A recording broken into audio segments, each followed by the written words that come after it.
¿Qué otros aspectos efectivamente van a ser fundamentales para llegar a esa autonomía? El análisis y comprensión de la cultura escolar.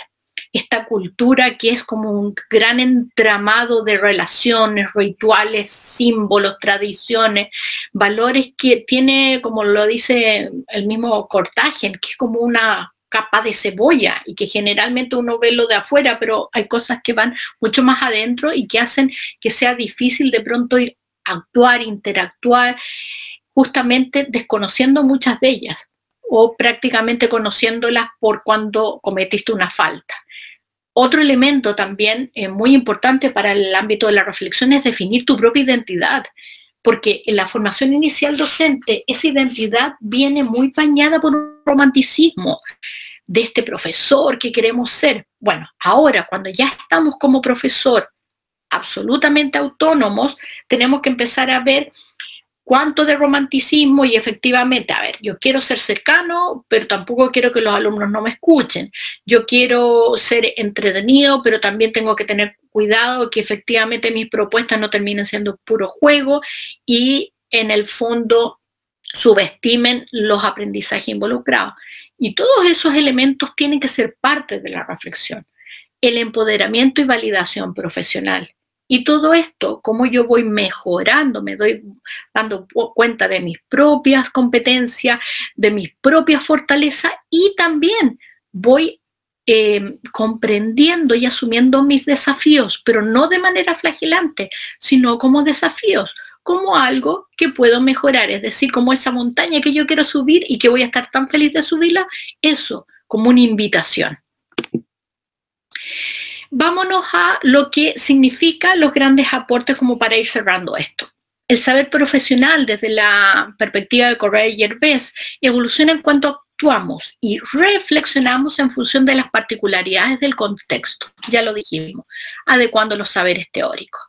La construcción de la autonomía, tan importante en esta etapa, requiere necesariamente de la experiencia y la reflexión sobre ella, es decir, todo lo que yo estoy viviendo no es cosa de vivirlo en piloto automático, es necesario que ese proceso sea un proceso de mucho análisis y reflexión para considerar justamente las prácticas a la luz de qué creencia, el contexto, cuestionar mis propias ideas, a ver, cuando trabajo, ¿a qué profesor me estoy pareciendo?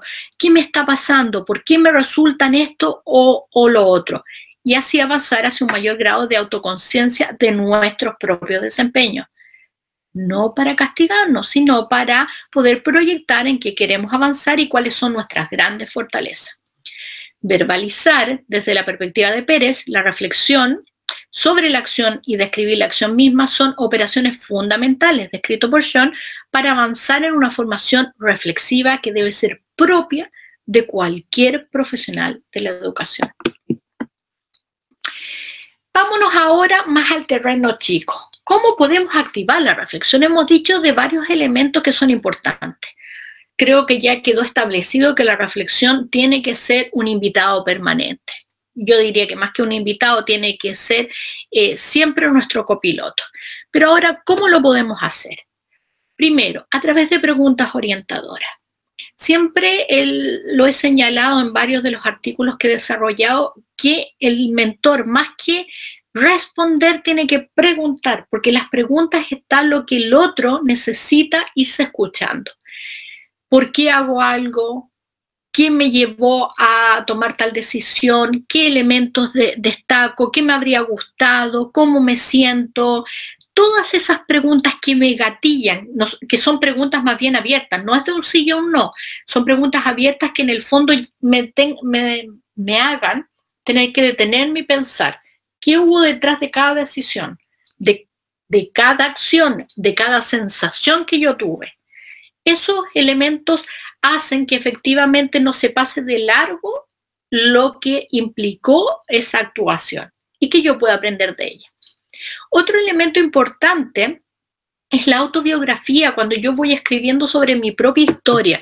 Y aquí hay un elemento muy interesante, porque cuando voy mirando mi propia historia y pensando desde la perspectiva de Marcelo y Valiant, que la primera etapa de un profesor es la que vivió cuando era estudiante, todos estamos tremendamente perdón el término, marcados por lo que fue nuestra historia escolar, de los profesores que tuvimos, lo que nos dijeron, esos grandes como valores maestros o ideas maestros que nos dijeron, no, tú eres bueno para lenguaje, tú eres espectacular, o sabes que tú nunca vas a salir bien en matemática porque en realidad a las matemáticas no hay caso. Todo eso está en nuestro inconsciente, está en nuestra historia y como profesores empieza a salir también. Eso es otro elemento también para trabajar la autobiografía para la reflexión. Estudio de casos. Ponerme la perspectiva de miro un video, observo, analizamos una realidad, ponemos en común una situación y conversamos de ella. ¿Qué implica? ¿Qué elementos están viendo algunos? ¿Qué elementos vemos otros? ¿Cuáles serían las posibilidades, las alternativas de acción distinto a lo que se hizo? Es una gran opción también. O bien los diarios de práctica, en la cual yo vaya anotando lo que voy viviendo, qué me pasó, cómo lo resolví, etc. Todos estos elementos por sí solos no sirven. Sí van a ser muy potentes cuando son mediados por un buen mentor o una mentora que sepa hacer esas buenas preguntas, que sepa sacar lo mejor de la autobiografía, ver más allá de la superficie, y efectivamente también con los otros. Y también que busque buenos casos o lo que se va trabajando, cómo se retroalimentan esos diarios. Ahora les voy a mostrar ciertos modelos que hay de reflexión. Varios de ellos son modelos escritos y que efectivamente lo que van favoreciendo es que efectivamente a partir de lo que pase yo vaya analizando y reflexionando en pro de ir construyendo el saber docente. Se los voy a mostrar porque es importante saber que hay varios. No voy a hablar del universo completo, solamente una muestra, pero nos permiten ver qué alternativas tenemos, qué ofrece cada uno y al mismo tiempo también considerar que muchos de ellos pueden ser adecuados. Primero, uno que es bastante simple es la ficha de... Simple, no por ello no importante, simple digamos pensando que todo esto tiene que ir mediado, es decir, yo no puedo poner a un alumno de primer año a observar cosas que todavía no ha visto o no ha desarrollado en el fondo teóricamente. Porque aquí lo importante es que la reflexión está anclada en el conocimiento, no es intuitiva. Entonces, esta ficha de análisis de Anjovic, Domingo y Basurto nos habla primero de una contextualización, es decir, que yo cuente qué estaba pasando en la clase, si estaba en una clase, si estaba adentro, estaba afuera, quiénes estábamos participando, etc. Luego el nombre del profesor, área o nivel que estoy trabajando, síntesis de la situación que desencadena el hecho. Por ejemplo, estoy trabajando la multiplicación y de pronto un alumno le tira al otro una lonchera o le tira al otro su colación. Bueno, frente a eso, ¿qué problemas hay? ¿Qué tipo de intervención, pensando lo formativo, podría hacer ese profesor? ¿De qué manera mediaría? ¿Cuáles alternativas podría hacer frente a un ataque, por ejemplo, violento o de alguien que respondió frente al enojo de esa manera? ¿Y qué dificultades podrían surgir al implementar esa mejora? Tal vez que el otro alumno se enoje más, etc. Si se fijan, es bastante simple, pero pone al alumno y a la alumna, al profesor y profesora en formación, en la perspectiva de tener que frente a ese problema ocuparse y pensar en alternativas. Insisto que cuando hablamos de mejoras, no son mejoras de todo lo intuitivo. La idea es que ahí investigue. ¿Qué pasa, por ejemplo, con el manejo de la ira? ¿Qué pasa con ciertas situaciones? ¿Qué pasa con un alumno que ya viene, por ejemplo, si ese alumno fuera un alumno con TEA, trastorno espectro autista, o si fuese un alumno que tiene una situación violenta en la casa? ¿Cómo manejo todo eso?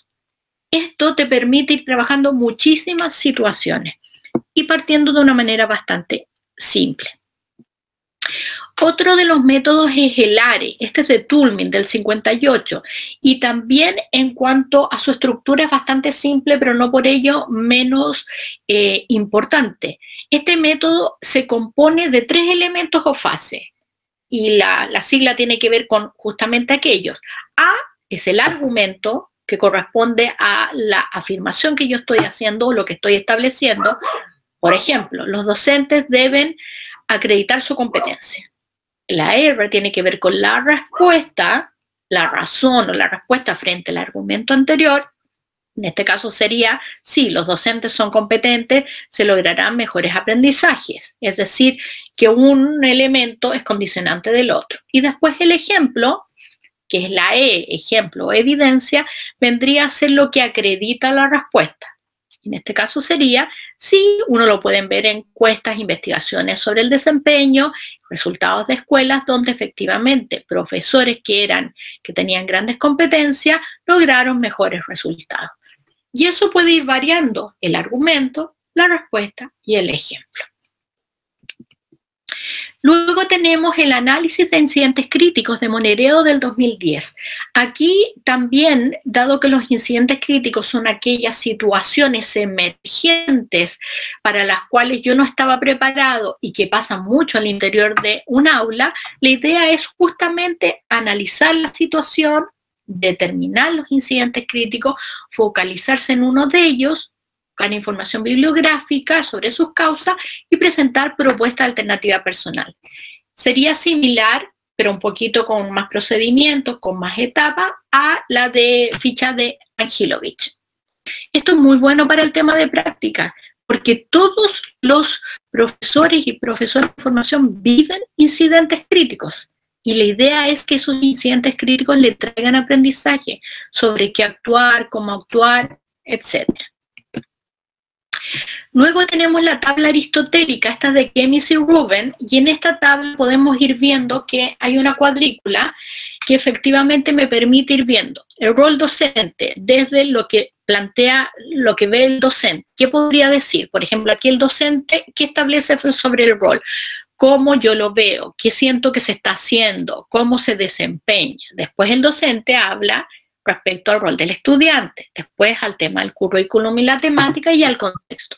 Luego digo lo mismo, respecto a los estudiantes, cuál es el rol docente en relación a los estudiantes y así se va cumpliendo cada uno de ellos. ¿Cuál es la idea de esta tabla aristotélica? Que el profesor en formación, que aquí sería como el docente, aprenda a mirarse desde distintos elementos que confluyen en lo que es la situación de aprendizaje. Y aprenda a mirar lo que está pasando con la propuesta, lo que está pasando con el tema, lo que pasa con los estudiantes y lo que pasa con el rol, para que empiece a ver qué elementos están interpelando a otros y muchos elementos que inciden en esos otros. Es decir, hacerse muy consciente de todo lo que está propiciando.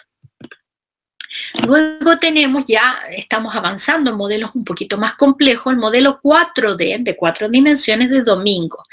Este modelo 4D, como Atom, que ya lo vamos a ver, habla desde la reflexión, pero desde 4 puntos que tienen que ver con el tiempo. Uno es la reflexión hacia atrás. ¿Qué yo vi? ¿Qué es lo que yo veo cuando miro, cuando partí mi práctica?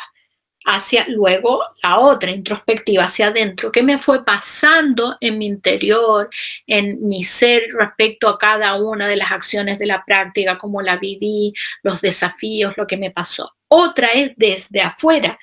Si yo lo miro desde afuera, ¿qué elementos creo que habrían sido importantes? Y luego hacia adelante, hacia el futuro, prospectivamente. Esto también es interesante porque te permite verlo temporalmente. Y ahí también, si ustedes se fijan, están las preguntas orientadoras que van a ir monitoreando, orientando lo que es la reflexión para que yo me vaya dando cuenta efectivamente de cosas que fui haciendo, lo que me fue pasando, lo que otros pueden haber visto y siempre proyectándome en aras de lo que me gustaría la próxima vez. Este es un modelo bastante conocido, es el modelo ALACT de Cortagen, que es un modelo cíclico, que también está puesto en lo que significa la autoeficacia, es decir, partimos de una acción, hay una autoobservación, es decir, me miro, qué fue lo que hice, por qué lo hice, hay una concientización, después digo ya, qué es lo que voy a cambiar, qué voy a hacer diferente y luego vengo a valorizar y ver que eso que hice diferente, qué fue lo que pasó, qué fue lo que gané, qué fue lo que efectivamente me implicó aquel cambio. Esto es recursivo, es decir, toda acción, como ustedes ven en el punto 1, está planteado por el profesor en formación o el profesor Nobel. Esto no es impuesto, no es que yo te diga, mira, tú vas a trabajar sobre las interacciones docentes. No, eres tú a través de tu propia reflexión que determinas. ¿Sabes? Que yo siento que los alumnos es como que no me escuchan, los alumnos como que no me hacen caso. Ya, ok, ¿qué ves tú ahí? No, yo siento que definitivamente para ellos no soy profesor. Y ahí empezamos a ver. ¿Por qué? ¿Qué hace un profesor? ¿Qué estás haciendo tú? ¿Qué elementos, cuándo es cuando más sientes o se vuelve más evidente que no te ven como profesor y hay un problema que, según lo que tú dices, pierdes la clase? ¿Qué podrías hacer al respecto? ¿Cómo podrías replantearlo? ¿Qué te propones para la próxima vez? Entonces, lo importante de este modelo es que está muy centrado en la persona y está centrado efectivamente en la mejora que yo mismo me planteo. Y eso claramente va a aportar a la autonomía y va a aportar también al empoderamiento. Este es el modelo ATOM de Traveset y Domingo, que es un modelo, como lo habla justamente la palabra, como un átomo, que pone al centro al estudiante, a nuestros alumnos. ¿Y qué es lo que hace? Va viendo todos los elementos que se conjugan dentro de una sala de clases, dentro de un proceso. Lo ético, la emocionalidad, el imaginario docente, la intencionalidad pedagógica, los conocimientos, el conocimiento teórico, perdón, me dio hito, el currículum y la didáctica. Este modelo ya es un poco más complejo y esto está significando mirar desde muchas perspectivas muy distintas. En general, por lo mismo, este modelo se trabaja más bien con profesores ya formados, profesores que no tampoco en inicial, sino profesores, por ejemplo, que se están capacitando y son profesores que ya tienen por lo menos una década de experiencia. ¿Alguna pregunta hasta ahí con esos modelos?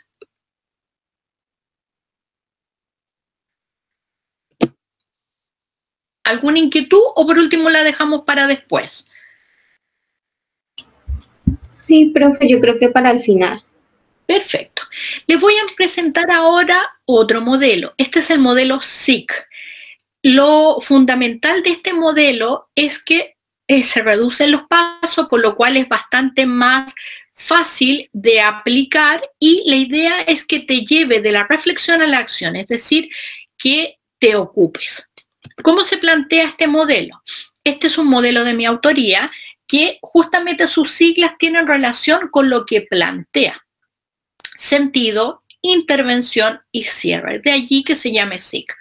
¿Cómo se fundamenta este modelo? Este modelo SIC surge de los que son los postulados del aprendizaje autorregulado y sentido de eficacia de Zimmerman. Está muy puesto desde esa perspectiva justamente para que se trabaje todos los elementos personales que se ponen en juego cuando yo estoy en un proceso de reflexión, pero en aras de la mejora y centrado en uno mismo. Está desde la perspectiva cognitiva social, de interacción de procesos personales, conductuales y contextuales de Bandura, cómo yo me conecto con lo otro. Tiene la misma recursividad del análisis de incidentes críticos de Monereo y el modelo ALAT, porque también si ustedes se fijan, sentido, intervención, cierre. Después yo puedo volver nuevamente sentido, intervención, cierre. Y está constituido por 3 fases que son las mencionadas. Sentido de la S, I de intervención, C de cierre. Este modelo SIC, ¿qué implica en cada una de sus fases? La S de sentido tiene que ver con que yo me centro en alguna situación de lo que yo vi en la clase. Es decir, voy identificando un conflicto, un incidente crítico, una intención, una inquietud o una preocupación. En este caso del mentorado o del profesor en formación o el profesor Nobel. Se ha trabajado la verdad que en todos los niveles. Y lo hago con preguntas literales, pero preguntas orientadoras. Varias de las cuales ya se las adelanté. A ver, ¿qué pasó en la clase? ¿En qué minuto sientes que efectivamente la clase dejó de ser tan buena según lo que tú mismo me has dicho? ¿Por qué pasó aquello? ¿Qué diferencia hay con los momentos anteriores? La idea es focalizar en aquello que está ocupando y preocupando al profesor en formación, porque yo la pregunta la voy a sacar de lo que yo estoy sintiendo que a esa persona le preocupa, de ahí saco las preguntas para que esa persona pueda enfocarse y centrarse en la situación que le está preocupando. Luego paso a la intervención y empiezo a plantear preguntas que logren que la persona analice con preguntas más inferenciales qué aspectos incidieron en aquello. Y para eso puede ser contrastando con un momento anterior que no fue igual, o qué fue lo que yo hice como profesor, qué dejé de hacer, qué pasaba con los alumnos. En el fondo, ir a mirar qué elementos tienen incidencia en que eso haya tomado el rumbo que tomó. Y el cierre tiene que ver con preguntas valorativas, fundamentalmente que me ponen en la perspectiva de cómo voy a enfrentar la próxima oportunidad. ¿Qué voy a hacer al respecto? Y aquí está el tema de la acción, porque frente a eso, y ya sabiendo qué fue lo que me preocupó, los elementos que incidieron en ello, ¿cómo voy a hacerme cargo de trabajar esos elementos, manejarlos para que la próxima vez el resultado sea distinto? Y aquí vienen justamente las alternativas para superar ese conflicto. Ahí hay algunos elementos que están vinculados con lo mismo, porque este método hay un artículo y ustedes se los voy a compartir para que lo puedan conocer más en detalle. Hay POD, hay, digamos, un artículo centrado también en el tema de las matemáticas, se ha trabajado en programas de mentoría, en inserción, entonces es un método que ha sido bastante probado. En el sentido, reflexionar sobre la acción y focalizar, y ahí están las subfases, centrarnos en lo hecho, rememorar, preguntas orientadoras, luego en la intervención, reconocer un desafío, analizar, toma de conciencia, análisis, qué puedes hacer al respecto, qué es lo que debieras tratar de cambiar, y el cierre, revisar, evaluar y proyectar y aplicar, y qué es lo que vas a hacer distinto. En lo concreto, qué vas a hacer la próxima vez para que eso que viviste tenga otro desenlace. Eso en términos bastante simples. ¿Qué es lo que nos arrojan los resultados de la aplicación del modelo SIG? Primero, por ejemplo, desde la formación inicial docente, empoderamiento en el rol de profesor. Es decir, acuérdense que en la formación inicial docente hay alguien que viene muy todavía como estudiante. Entonces, eso significa que este modelo te ayuda a irte empoderando más con la mirada de un profesor.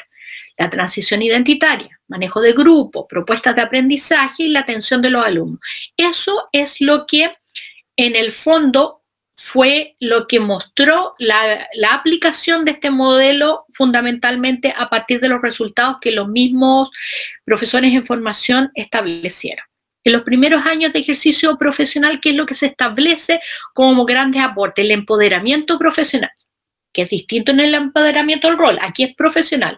Yo me siento y actúo como un profesor. Y las relaciones profesionales con otros colegas y el trabajo con apoderados. Sienten que eso fue muy importante en esas grandes tensiones que se viven para ayuda, para enfrentarlas de una manera más proactiva. ¿Qué es lo que aporta el SIG? Este modelo de sentido, intervención y cierre que lleva al profesor a reflexionar en y sobre la acción, profesionalizando la reflexión. La idea de que el modelo lo aplique yo siempre. Por eso es similar a otros, pero se simplifica al tener menos fases, porque efectivamente lo hace como bastante más dinámico. Y la idea es que yo, a la medida que voy profesionalizando la reflexión, también voy mejorando permanentemente. Cambia el foco hacia lo positivo y desafiante, lo cual está muy desde la perspectiva de lo emocional, en la oportunidad y favoreciendo la proactividad. Es decir, no me ocupo y me lamento, no me preocupo y me lamento, me ocupo, trabajo y proyecto. Y eso es muy importante también para tener un motor que siempre me impulse cuando las cosas no están funcionando. Intenciona analizar, reflexionar y buscar tanto las estrategias como las alternativas en tus propios conocimientos especializados. Este elemento es tremendamente relevante, porque si ustedes se fijan aquí, la atención, el foco, no lo pone el mentor, lo pone el profesor en formación o el profesor Nobel. Es decir, se valida aquello que a esa persona le preocupa, no lo que a mí como mentor me preocupa. Porque en general cuando uno le plantea como mentor a alguien, mira, tienes que hacer tal cosa, eso es muy efímero porque está externalizado y no necesariamente el profesor en formación coincide con mi visión. Y lo más probable es que lo haga por un tema de, porque si no, no voy a tener la misma nota o se va a enojar conmigo, pero no va a ser un aprendizaje relevante porque no es una necesidad que esté validada por el otro. Y finalmente, favorece y aporta a la construcción de repertorios de actuación profesional junto con la autonomía y el empoderamiento. Elementos que dijimos que eran muy, muy importantes. Para ir cerrando, un pensamiento que está muy vinculado, involucrado con el tema de la reflexión y que nos habla de lo que significa ser maestros, ser educadores. Y que quisiera compartir para cerrar este workshop. Mientras enseño, continúo buscando, indagando. Enseño porque busco, porque indagué, porque indago y me indago.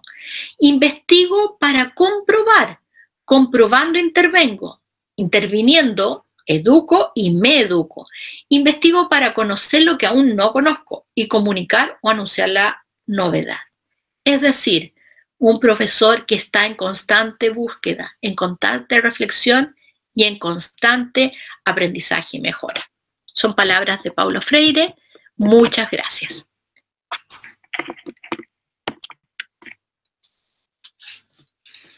Quedo atenta a cualquier pregunta que ustedes quieran realizar.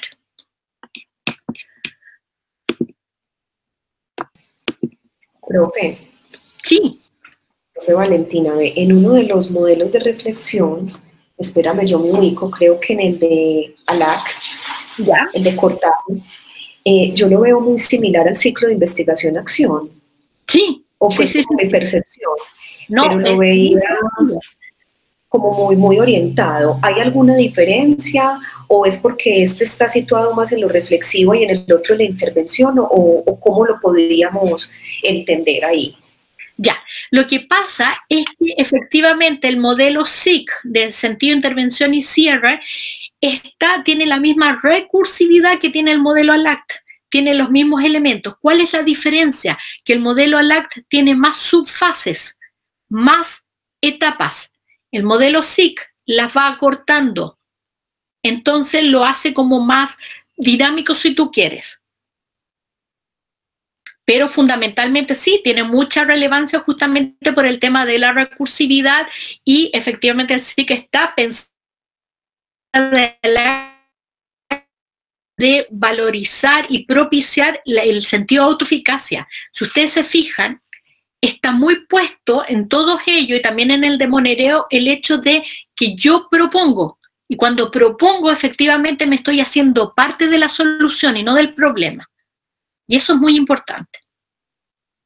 Ahora, también se podría trabajar, obviamente uno es libre porque hay otros modelos también, podría ir trabajando el SIC, como es más simple, es mucho más fácil incluso para tenerlo en la cabeza. El ALACT, como tiene más pasos, es como algo más fácil de tenerlo escrito. Cuando uno está comenzando, obviamente la idea es que sean como menos pasos, pero lo puedes ir trabajando uno u el otro. Pero muy buena tu pregunta, porque efectivamente tienen varios elementos similares. De hecho, diríamos que el ALACT es el padre del SIC.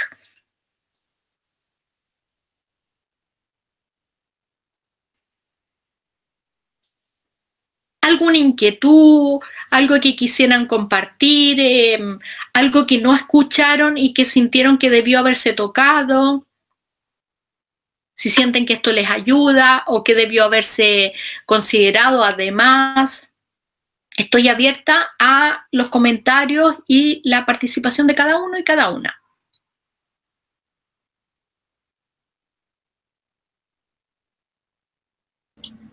Bueno, no, yo solo agregar y agradecer a la profe Valentina por tomarse estos minutos a compartirnos sus saberes, su experiencia.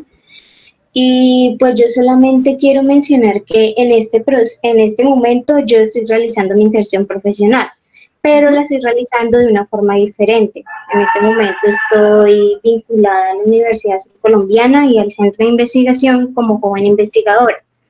Entonces estamos realizando un proyecto. En este proyecto es la coordinadora la profesora Marta y también está vinculada la profesora Isabel Rojo Román. Ella está vinculada como mi mentora, entonces ella me está realizando la mentoría, pero en el proceso de inserción. ¿Qué digo yo? Que todo lo que habló la profesora Valentina es verdad. Ella misma me lo ha dicho, de pronto nosotros siempre nos reunimos los jueves a las 6 de la tarde. Entonces de pronto yo le digo, profe, una asesoría extra. Entonces yo me reúno solamente con la profesora Isabel y entonces allí yo hablo con ella y le digo, mire, profe, tengo esta inquietud. Entonces ella siempre comienza en base a las preguntas. Entonces, bueno, yo le digo, profe, ¿qué tengo que hacer esto? Bueno, ¿usted qué idea tiene? Entonces yo le digo, profe, yo quiero hacerlo de esta manera, ¿usted qué me aconseja? Entonces, digamos, de cierta forma, es hablar a través de las preguntas. Entonces yo le digo, profe, esto, entonces ella me pregunta. Profe, entonces es algo muy, muy interesante como esta otra forma, digamos así como de hablar, ¿no? De interactuar, que es a través de las preguntas. Entonces estamos allí en este proceso. En realidad yo digo que me siento muy, muy bendecida en este proceso de la inserción profesional que es tan importante, como tan fuerte, como tan marcada para cada persona, así sea docente, así sea ingeniero, así sea cualquier otra, siempre ese primer trabajo es el que nos marca. Y tener ese acompañamiento pues de la profesora Marta y de la profesora Isabel ha sido una bendición muy grande. Sentarnos a hablar, a compartir experiencias, a centrarnos en ideas, porque no todas tenemos las mismas ideas. Entonces, decir yo pienso esto, la profe Isabel dice yo pienso esto y la profesora Marta dice yo pienso esto. Y es el llegar a un consenso, a una sola idea, a realizar esto. Entonces, ha sido muy bonito ese proceso y yo digo que un proceso de mentoría, ya sea en el ámbito de la inserción profesional o en la formación inicial, yo digo que es algo que nos marca, es algo muy importante y es algo muy beneficioso para los que participamos de él. Muchas gracias, Vanessa, por tus palabras, tu testimonio. Resulta tremendamente importante y dijiste algo que yo no mencioné y que es tremendamente significativo. Es cuando estamos hablando desde el proceso de inserción de este mentor que está con un profesional y que son pares. Es muy importante el tema de la escucha activa y la validación del otro desde su alteridad. Por eso uno no impone puntos de vista y es un elemento importante que requiere mucho training, porque en el fondo lo que va haciendo a través de la pregunta es escuchar lo que Vanessa quiere hacer desde sus fundamentos, que puede que no sea lo que yo haría. Y eso es irrelevante, porque en el fondo yo no espero que Vanessa sea mi copia, sino que ella alcance su desarrollo a partir de sus propias percepciones, sus propias motivaciones, que son diferentes. Y eso es un elemento que necesitamos en la docencia. De hecho, muchas veces pasa, y un primer elemento con el cual nos topamos en los procesos de mentoría, es que los noveles nos dicen, por ejemplo, pero es que no me dice, no me da respuesta, yo quiero saber cómo resuelvo esto. Y lo que nosotros queremos tratar de desarrollar, y lo que Vanessa dijo muy bien, es que el otro logre desarrollar la competencia, no aplicar una receta que a uno le puede haber resultado. Y eso significa mirar lo que yo creo, lo que a mí me hace sentido. Y por eso el mentor también tiene esta visión de irte encaminando hacia tu camino, no el mío. Y que es muy, muy importante. Y creo que es muy respetuoso también y muy empático. Muchas gracias. No sé si hay alguna otra pregunta. O bien algo que quisieran compartir que no se dijo, como para considerarlo. Profe, bueno, de pronto como algo que vi haciendo relaciones, cuando estabas hablando de cómo activar la reflexión, nos mencionaste las preguntas orientadoras, que ya también con el testimonio de Vanessa vemos lo importante que es dejar hablar al otro. ¿cierto? Sí. Porque hay veces los profes que acompañamos los procesos estamos como siempre un paso adelante, pero no hay veces coartamos el pensar y el reflexionar, siempre llegando rápido a los puntos a los que hay que llegar. Entonces, bueno, un elemento ahí importante a visibilizar y también a trabajar con los profes. Creo que es importante trabajar eso, porque también en el aras del tiempo siempre queremos que todo sea práctico y rápido. Entonces no les permitimos a veces vivir los procesos en la naturalidad en que realmente ocurren y se dan estos procesos reflexivos.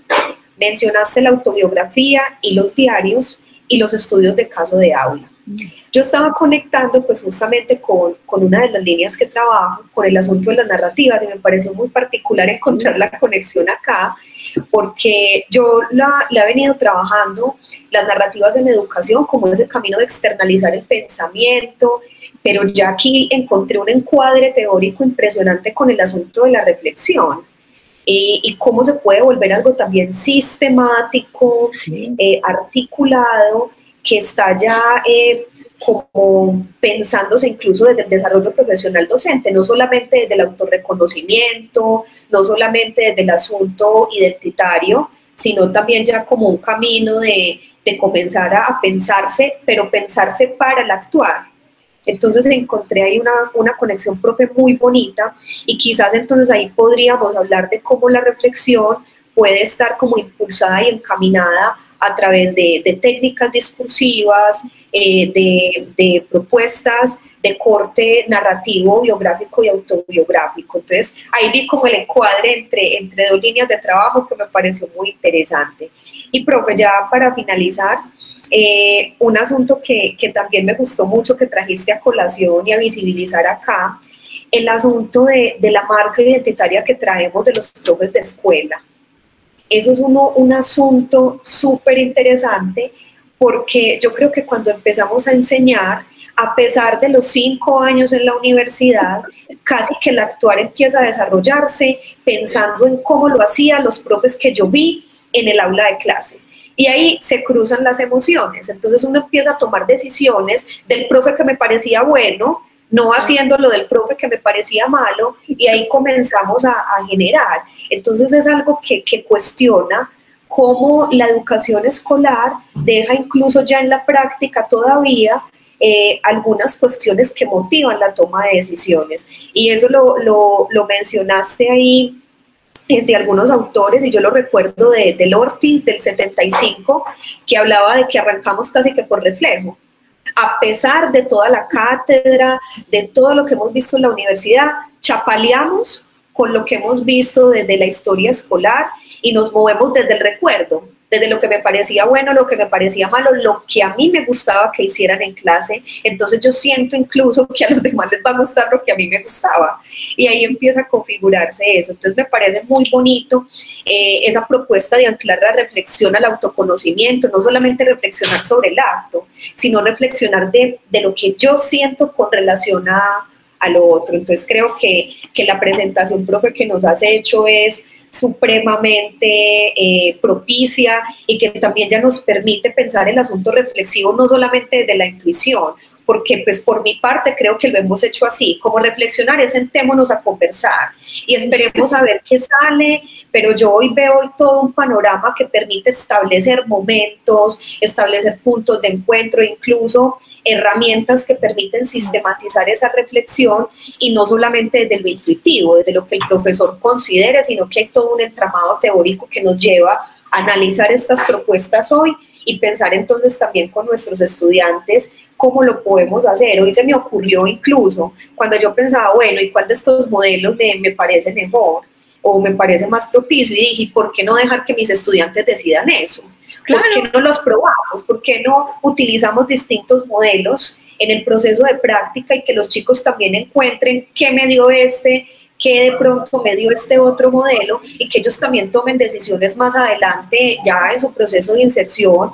Venga, ¿con cuál yo me sentí más cómodo? ¿Cuál me permitió crecer o ser como más ateniente a mi proceso personal? Entonces, profe, muchísimas gracias. Me llevo una cantidad de cosas, de referentes, o sea, tengo este cuaderno, profe, lleno y me voy muy contenta, profe, por este espacio. Muchísimas gracias.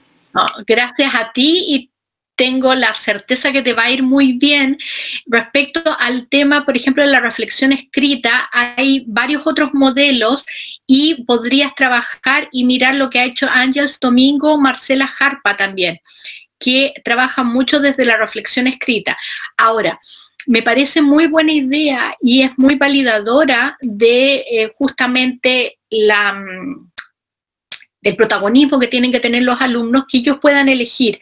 Solo te voy a comentar algo que nos pasó, porque nosotros incluso con Marcela Jarpa trabajamos el diario del profesor, se llama Diario del Profesor en Formación, y hay un artículo que después te lo puedo compartir, que cuando empezamos trabajamos con los alumnos de primer año en el diario, y después nos dimos cuenta que cometíamos un error que en general se tiende a reiterar bastante, que es que les dimos una tarea para la cual no estaban preparados, porque no sabían cómo hacer escritura académica y menos escritura reflexiva. Entonces, cuando se piensa en el tema de propiciarles, es muy importante pensar cómo modelaste, cómo andamiaste, fundamentaste cada uno de los modelos, porque si no, ellos van a empezar a trabajarlos intuitivamente y van a caer en mucho más descripción que reflexión.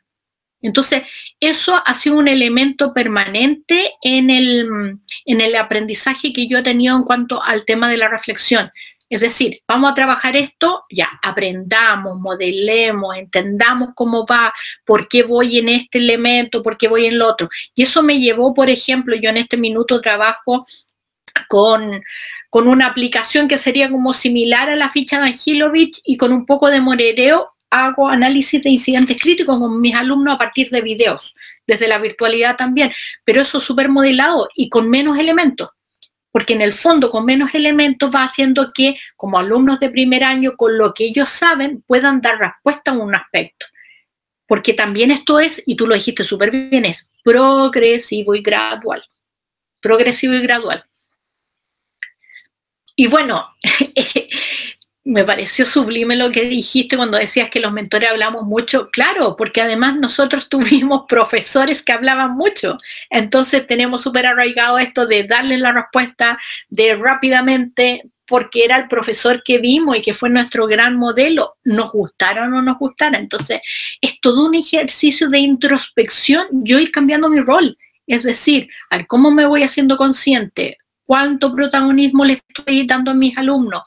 ¿Qué le estoy transmitiendo si estoy hablando todo el rato? Si es que no hay un espacio de intervención o no está centrado en lo que ellos quieren. Hay miles de cosas.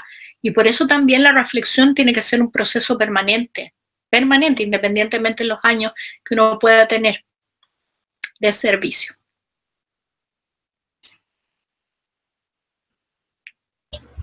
Bueno, no sé si alguien más del público quiere hacer algún comentario a la profesora Valentina o alguien que quiera escribir algo por el chat, o damos por finalizada la sesión.